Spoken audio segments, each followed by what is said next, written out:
Thanks for joining me today at Slot Valley Racing. For those who don't know, my name is Dan, and I want to thank you for joining me today. Today we're having a look at the 440 times 2.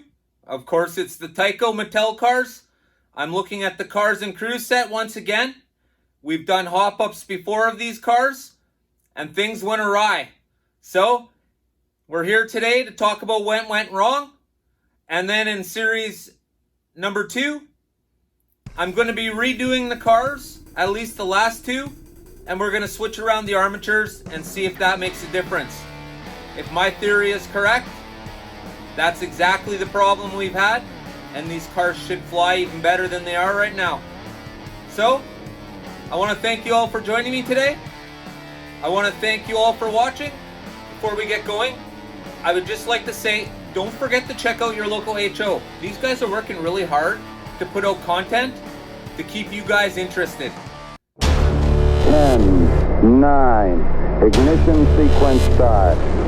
6, 5, 4, 3, 2, 1.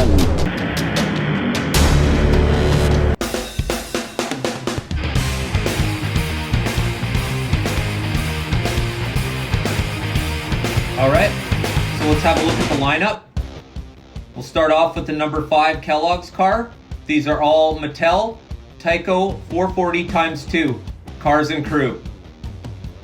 All of these cars are exactly the same make from the exact same line.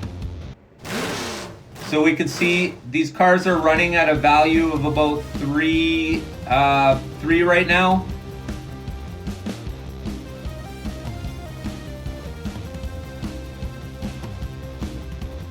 So that's about average for a Mattel Tyco car. Straight out the package. Here we are with the number 44 Hot Wheels car. Once again, exactly the same thing. It's running around 3.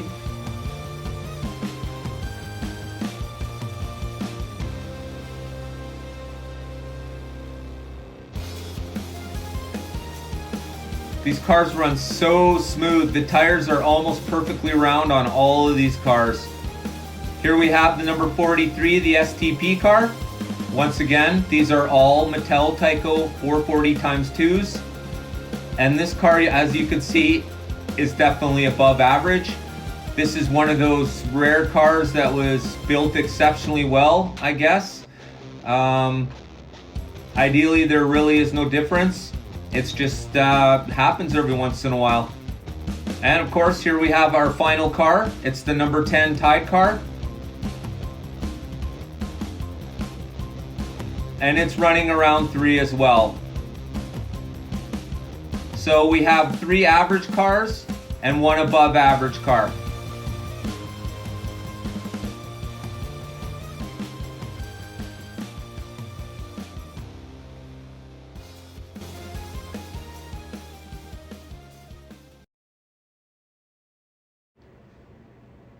All right, car number 1 is really simple. We're just going to change out the brush barrels, the springs, and what I don't show in this clip is I change it out to a level 4 motor magnet. So here we're having a look at me changing out the brushes. So first the spring goes in the barrel, and then the brush goes into the barrel on top of the spring. And here's a look at a really dirty spring. It just wasn't conducting electricity very good at all. And then on this hop up, I also used the double shoe spring. It's silver. Let's get it on the dyno. Okay, so we've gained pretty much 8 points off this car. This was just a shoe spring, a barrel spring, and a motor magnet change. Motor magnet was level 4.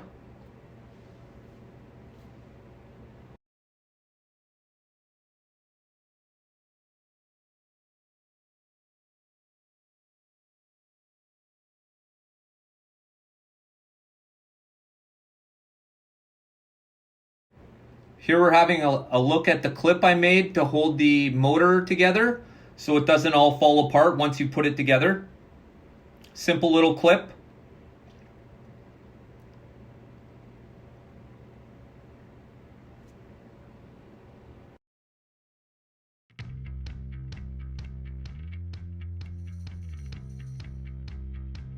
Okay, so what we have here is a 2.8 armature, a level 4 motor magnet, and a level 8 traction magnet. There's a problem with that. We'll get into that in a minute. So I'm taking off all the wheels, the axles, taking off the shoes.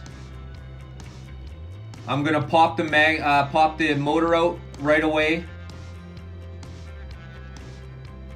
Okay, so that leaves me with the empty chassis. The motor's on the table. There we go. Now we can see it. So I'm going to start off with the easiest part. We're just going to change the traction magnets from the stock ones to level 8s.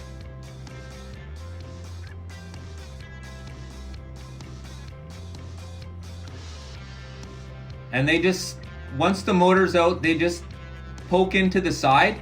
They're slotted, so it's almost impossible to put them in wrong.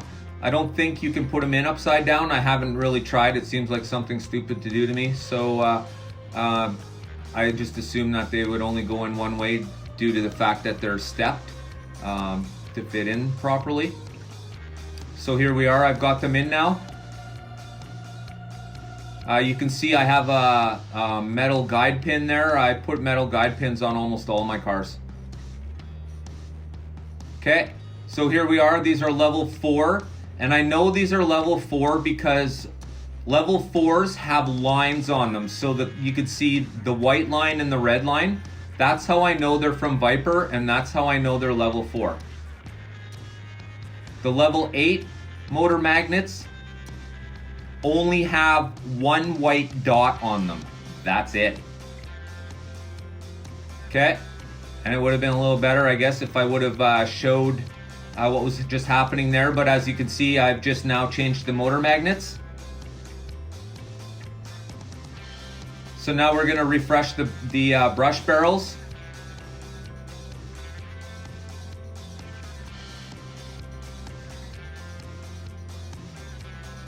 Sometimes takes a little effort. Sometimes they slide right out, no problems.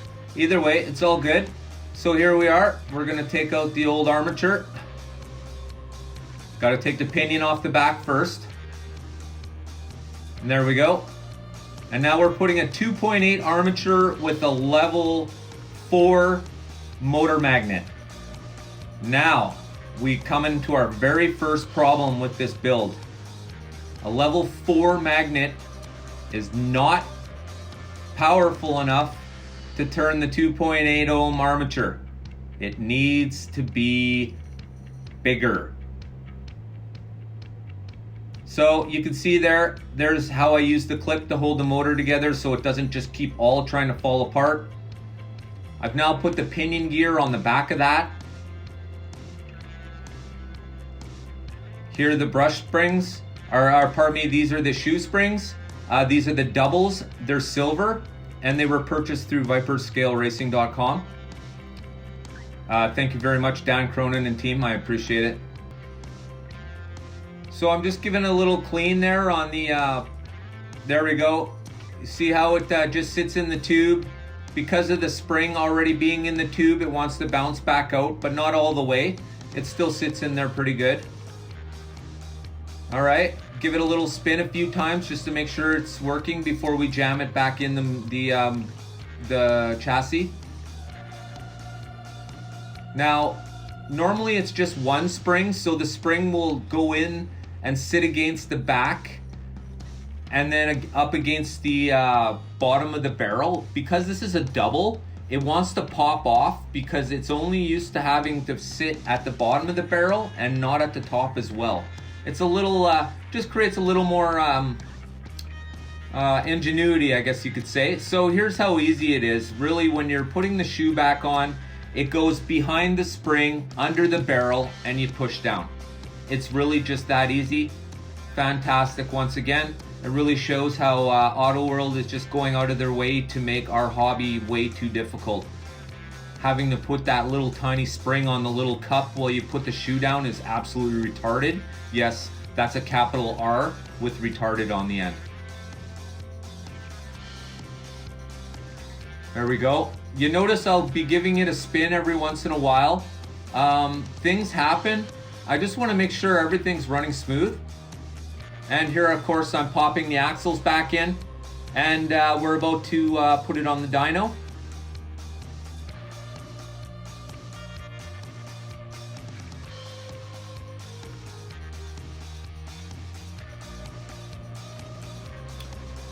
Okay, so here we are running it on the dyno. Now, for what just went into this car, you would think it would be running a lot faster. But that's because of the configuration I was talking about. All right.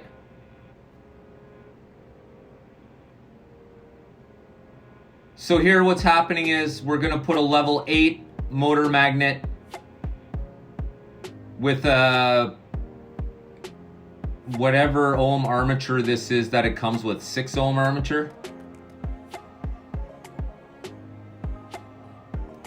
So it's a quick and easy swap out. And there you can see the one white dot I was telling you about. That is the only way to tell that that is a level 8 motor magnet.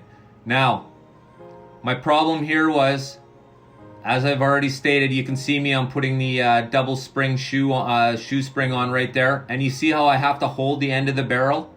That's so that the spring doesn't pop off that one end. It's a little tricky, but it's well worth it in the end. The double springs are absolutely worth it. Now, I had someone tell me, oh, big deal, you're running silver. Silver's better than copper, although, you're only as good as your worst component. I get it, but when your silver springs are the same as your copper ones, are only a difference of 5 cents, then I'm spending that 5 cents. Now I understand, just like I said, you're only as strong as your weakest link. Thanks for joining us today at Slot Valley Racing. For those who don't know, my name is Dan, and this was an absolutely great series, but we're going to fix the problem. So, make sure you stay tuned for part 2 of this 3-part series, where I hop up these Tyco Mattel cars to all highs heaven. We're going to make these cars run even faster than they are. Make sure you watch part 2. I want to thank you all for watching today, and don't forget, get your heart racing. What? Did we just become best friends? Yup. You want to go do Slot cars in the garage? Yup.